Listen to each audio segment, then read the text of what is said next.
Ladies and gentlemen, my name is Brandon Davis. I'm the founder of the Rags to Riches community. I am highly unqualified to give you any advice about anything.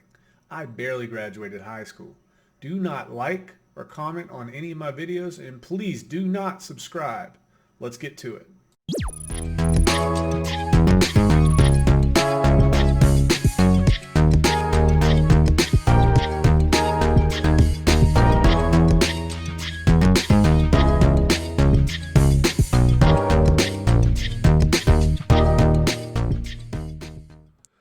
Ladies and gentlemen, my name is Brandon Davis.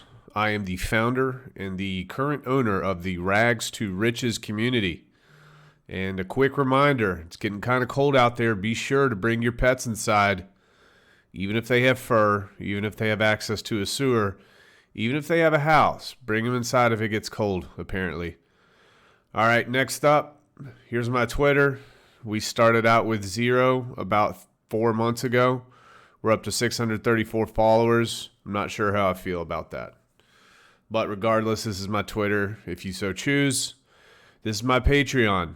Patreon's important here. I'm going to start making videos tailored specifically towards beginners, which, let's be honest, most of you listening to this probably are beginners. Or if you do some soul searching and you ask yourself the question and answer honestly, you probably would answer that you are a beginner. So I'm going to start making some videos to help you out. Let's get to it. Intro to crypto. October 24th, 2021. So the question becomes, in terms of crypto, in terms of the people that you're talking to on a daily basis, do you have any idea where to start? I've been in crypto consistently since 2017. Consistently. It's taken me 4 years to feel comfortable enough to talk about it publicly. Talk about it in my Telegram channel, talk about it over YouTube, etc. There's much to be learned, and many people lack the basic foundations or even a basic explanation. I'm sure when some of you guys listen to these comments on YouTube or listen to the videos I made or talk to anybody in the Telegram chats, the concepts that are being tossed around are just completely over your head, right? So my goal with these series of videos, and you'll see this in my playlist, I'm not sure what I'll call it. I'll probably call it New Guys or something like that. But these videos are going to attempt to dumb this down so somebody who has not had any exposure in crypto or very little can understand pretty quickly, pick up the basics with these videos. So I will strive to make this video something you can share with your friends and family to have a starting point to build a future education and conversation. So use this video and give it to people who may not, understand or they are curious about what crypto is. All right. What are cryptocurrencies? Cryptocurrencies are the currencies that are digital. Question, Brandon, if they're digital, aren't they very easily copied? Not quite. The study and practice of cryptography, which is secure communication, has allowed us to take that technology, apply it to the cryptocurrency world to ensure that every piece of digital currency is unique and can be verified as unique. Very similar to serial numbers on any manufactured product or even US dollars, euros, etc. So how does it currently work? You have money. This money is issued by the federal government or central bank, and you want to deposit your money. So what are you going to do? You're going to take your money. You're going to go to the bank, whether that's physically or some type of deposit online with your camera on your phone. You're going to give that money to the bank teller with some sort of direction. I want to deposit this in my account. So what happens? They take the money. They deposit that dollar or that euro or wherever you are, that peso. They deposit and they count that money. Now that machine that they use to count that money also counts the serial numbers on that piece of paper. All right, so now there's a record, okay, there's a history of where that dollar's been, where it's currently at. And also that history is associated now with your bank account because that money was deposited by you, and it exists in that bank or that bank account. That's how it currently works. So cryptocurrencies share many of the same characteristics as what we're used to traditionally. Cryptocurrencies have digital unique identifiers instead of serial numbers. We're used to serial numbers on money. Cryptocurrencies have digital unique identifiers, very similar to serial numbers. Cryptocurrencies can also be divided into smaller fractions, just like the US dollar. So we've got pennies, we've got quarters, we've got nickels, we've got things like that, etc. If you look at this chart down here, you can kind of Google this if you want to learn about it a little bit more. These are Satoshis. These are micro units of value based on one Bitcoin, right? So 1 Satoshi, 10 Satoshi, 100 Satoshi, 1,000 Satoshi. These are just ways to talk intelligently about something that is less than 1 Bitcoin.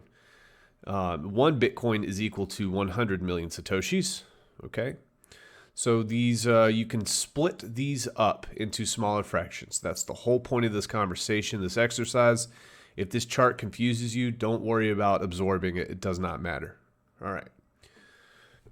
So we talked about bank accounts, right? So very similar to a bank account, you have a crypto wallet in cryptocurrency. You have an address that anybody can send money to, and that's kind of like your account number in the real world.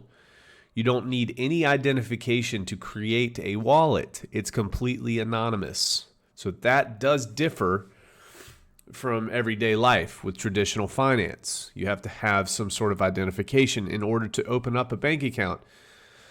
That doesn't exist in the crypto world, okay? If you want to create your own crypto wallet, if you want to create a wallet with an exchange, most of the times the exchanges do ask you for some form of identification. But you do have the option to be completely anonymous. The only thing that the world sees when you create that wallet, regardless if it's through an exchange or you download it on your own, the only thing the world sees is a number. That's it, the wallet address. It's not tied to your name. It's not tied to your IP. That's all that exists. No other person in the world or Mars has access to the cryptocurrency held in your wallet. You are the only person with the keys in your wallet. No bank tellers, etc. No one can hold your cryptocurrency hostage or shut down your wallet. No one can block an incoming or outgoing transaction, okay? So if you want to wire money from one bank to the other across the world or across the country, there's a lot of potential things that can happen. The teller can screw up a number. They can fat finger something. The systems can be down that day. There might be some sort of audit happening on your account that freezes your account. There might be a daily withdrawal or transfer limit. There's so many things that can happen in traditional finance, and that's just probably not going to happen with cryptocurrency and with your own wallet. It will not. So next, the most important thing is when you do create your own wallet, if you lose access to your crypto wallet and don't have your seed phrase, your money can be lost forever. This has happened to countless people and countless times in crypto. So what's your seed phrase? When you download this wallet, it's going to walk you through the steps of creating your wallet. And when you create that wallet, it's going to give you a seed phrase. It's going to be a series of words, okay, in specific order. So if you ever forget your password or you can't log into your wallet, what you can do is download that same program, whatever you had, let's say MetaMask, that's a very popular one. You can download that and you can use the seed phrase, which are these words in the same order that's showing when you first create your wallet.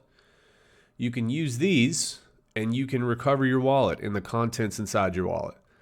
So it's very, very advisable to write your seed phrase down in multiple places, just in case your car burns up, you'll have a copy in the house. If your copy in your house burns up, you have a copy at your mom's house, or safe deposit box, whatever the case may be. Just make sure that you are the only one that has this, and make sure that there is varying levels of redundancy just in case something happens to it. So the next question is, how are transactions accounted for and processed? So in traditional finance, just like we talked, we gave that money to the teller. The teller put it through the money counter, which counted the money, okay, and it also counted the serial numbers. So there was some type of accountability system there. And then it deposited in your account. If banks and governments don't keep track and process transactions, how can transactions take place? How could they take place in the crypto world if banks and governments aren't involved? Well, the cool thing about crypto is computer code runs the transactions instead of humans, right? The code can be thought of as replacing the bank tellers in our example. You tell the code where you want your cryptocurrency sent, and it happens. It's a trustless system, meaning you don't have to trust that a human won't make a mistake or do something unethical with your money. Very, very simple process. We're cutting out the middleman. So how are things accounted for? Every transaction is stored amongst every computer in the network. Every transaction is public record as well with the wallet balances. Remember, it's only numbers and letters for those wallets, not names. This running tally of transactions is referred to as the distributed ledger. The history is distributed to every computer in the network. All right, so let's break that down real quick. If I process a transaction, a cryptocurrency transaction, and I send a certain amount of cryptocurrency from wallet A to wallet B, whoever wallet B is, you're just sending money. So every transaction is public record. So first and foremost, everybody can see that that transaction took place. You can go on blockchain explorers, you can go different places, and you can see that transaction, just the numbers. You can see that it happened. Everybody has access to that. So the neat thing too is whatever network that you used to send that money or that cryptocurrency, every single computer that processes that participates in that network will receive a copy of that same transaction. Well, why is that powerful? Well, it's powerful because if everybody has a history of that transaction being made, it's very, very difficult to be able to manipulate in a bad way that network in the process that it takes to make that transaction, right? And I'm going to go a little bit further into detail here. Security. In order to store information onto the blockchain, the information must receive approval and validation by all of the network's participants. Every time a new individual joins the network, they receive a copy of the ledger that makes them a part of the network. So each individual also possesses a role of being a validator, having to verify transactions. This provides additional security as any changes to the chains will need to be approved by network participants, making it nearly impossible to hack, change, or corrupt. So again, we have a new participant that joins the network. They participate in validating the transactions. Every single computer, every single node, every single person gets a copy of those transactions. All right, that's the ledger. Okay, so it makes it very, very difficult for somebody to be able to hack hundreds of thousands, tens of thousands, millions of participants all at the same time and change the code all at the same time. If there is a change to be made, there must be consensus amongst all of the people in the network for that change to be made. So security continued. There are rewards for network participants who will help process the transactions. So the rewards incentivize more users to onboard. There is no single point of failure as information and processing is distributed across the network. It's decentralized. All right. So quick summary. Cryptocurrencies are verifiably unique. Cryptocurrencies can be divided into smaller fractions of the original unit. Cryptocurrency wallets are your bank account, and only you have access to those, or whoever has your seed words, you or somebody else. Cryptocurrency wallets are anonymous and only identifiable by wallet number, not tied to your name. When creating your wallet, don't lose your seed phrase or lose your crypto forever. Crypto transactions are processed via code and trustless, not dependent upon humans. Crypto transactions are decentralized and therefore very, very secure. In order to change a transaction, it would require consensus amongst all the nodes on the network. If one computer dies on the network, because all the information is distributed to all the computers, if one dies, every other computer has the same ledger and can run the code. No single point of failure. That's really, really big. If you have a whole room full of servers in Southern California and a bomb goes off, what's going to happen? Well, those servers, especially if there was backups on site there and the bomb hit those two, all the data goes away. Well, it's very different in this type of network that we're talking about, cryptocurrency.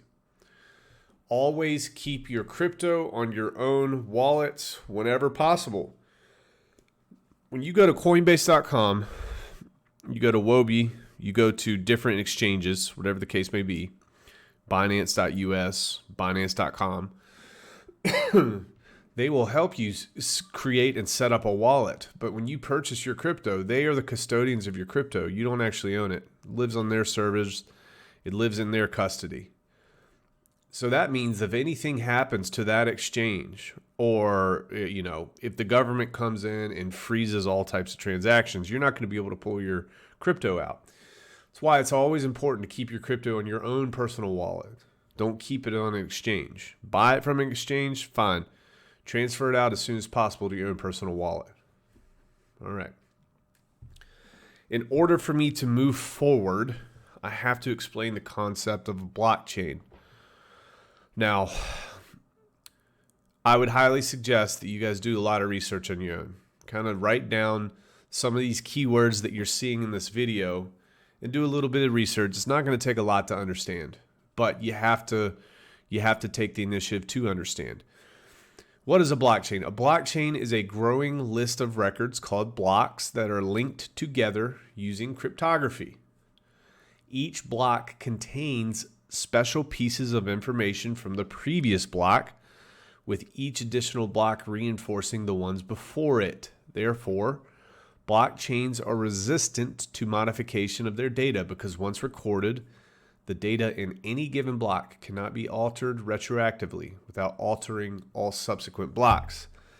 That was really word heavy, so let's use drawings and things like that. So blockchain. The essence of what we're doing here is this. Let's say the first transaction that we have, all right? And I'm just representing this in such a way to make it as simple as possible for you guys to understand. So block A basically has a mathematical equation of 1 + 1 = 2. We'll just say that this is the information to transfer something to somebody else, all right? But we're just using 1 + 1 = 2 to make it simple. Well, 1 + 1 = 2. Here's the first thing. All of the computers in this network, all right, they are going to get a copy of block A. They're going to get a copy of this transaction ID or this, whatever this may be, all right? So whenever I say 1 + 1 = 2, it gets sent out to every single node in this network. Everybody has a copy of it. Everybody knows that it went through. Now, after this is complete, the next one shows up. Notice this is no longer A, it's B. So this is the second transaction in this network, in this chain of blocks. So what did we do? We took the answer for block A and we plugged it into the first variable of block B. So now 1 + 1 = 2. 2 is shifted over here. 2 + 3 = 5. So notice that now there's a connection between the two blocks, and that's the answer for 1 is now a variable for 2. And again, very, very basic stuff here. This is not the high-level technical stuff. I'm just dumbing it down. So don't beat me up in the comments. 2 + 3 = 5. Okay, this transaction is complete. What happens? Every single computer in the network gets a copy of what happened. John sent money to Sally. All right. So notice what happens here. 5 gets transferred over. The answer to this block gets transferred over to the variable of this block. So 5 plus 9 equals 8, but it doesn't equal 8. What is 14? I don't know why I put 8, but 5 plus 9 equals 14. And this is block C. So it's very important that you see that block C is also sent to every single computer in this network. This is the part that helps us stay away from hacking. Now, why is that? Well, you can think about this as one giant equation. If something is off, if something is changed after this has already gone into effect, every computer in this network will see that it had been changed because the math no longer adds up. The math doesn't add up from here to here, it doesn't add up from here to here. So every computer will see that, and they are going to throw out this bad block. They will reject what possibly had been changed in between. That's why it's so hard to hack, because everybody has a ledger. Everybody has a history of it. And the math works reverse and the math works forward. So it's a chain, it's a sequence of blocks that work mathematically together, all right? And they record all the transactions on an actual project, on Bitcoin, on Ethereum. So this is what people refer to as the blockchain. It's a list of transactions linked together mathematically, all right? And verifiable. So because every block is reported to all of the computers in its network. So these are blocks, they're all linked together. This is the first block, this is the very last block so far. And every block is linked mathematically to each block in the past. It makes it extremely difficult to tamper with blockchain. Okay. What about Bitcoin? What about Dogecoin? What about Hex? All right, we're going to talk about some more stuff here. 2 different types of cryptocurrencies, and it's important to understand the difference. We've got coins and we have tokens. A lot of people screw this up. Coins, a blockchain network. So this is a unique network that uses blockchain technology like we saw. A blockchain network called Bitcoin is created. We know all about Bitcoin. The native coin on this new network is actually called Bitcoin as well. So Bitcoin is the network, the blockchain network, and the native coin on there is Bitcoin. Bitcoin is the native coin on the Bitcoin network. So let's talk about Ethereum. A blockchain network called Ethereum is created. Ethereum is the name of the native coin on the Ethereum network. So Ethereum is the name of the project, but also the native coin is called Ethereum as well. So what are tokens? You'll see this a lot. This is important to know. A token is a blockchain project that lives on an existing network. Example, Hex is a token that lives on the Ethereum network. So Ethereum was the original network, and Hex is built on top of it. And Hex is a token. It's an ERC20 token, an Ethereum token. All right. Hex uses the existing infrastructure on the Ethereum network to process transactions, etc. Instead of building everything from scratch, it is built on top of the Ethereum network. Hex uses the Ethereum network to validate its transactions and uses Ethereum security features to keep its project safe. Tokens are built on top of existing cryptocurrencies. So, cryptocurrencies actually solve many different types of problems. And I tend to think of the term crypto companies instead of cryptocurrencies because yes, are they used? Can they be used for currencies? Yes, but not always. They actually have a lot of different types of functions. All right, so you can have exchange tokens. Uniswap is an example. So you can get a bunch of people to invest in your project, into your exchange project. And these people have a native token called Uniswap. And the actual job of Uniswap, the company, if you want to think about it that way, is to swap cryptocurrencies from one type to the other through a website. You connect your wallet. Security tokens. Okay. Let's say you have a security token, and by security, I mean things like gold, things like silver, etc. Let's say you wanted to make a token, create a token on the Ethereum blockchain, and this token was pegged to gold. So instead of having to have physical gold, you could go onto this project and you could purchase tokens that represent 1 troy ounce of gold. All right, so you'd be trading the tokens instead of gold. Just got to make sure that you actually have the gold to back up each one of those tokens. That's the fun part. Transactional tokens. You can have transactional tokens, and this is more the payment systems, currency, etc. Right? So you can use some type of stable coin to pay for a cup of coffee. Stable coin is a coin that is pegged to the US dollar, so it stays about the same value as the US dollar at any given time.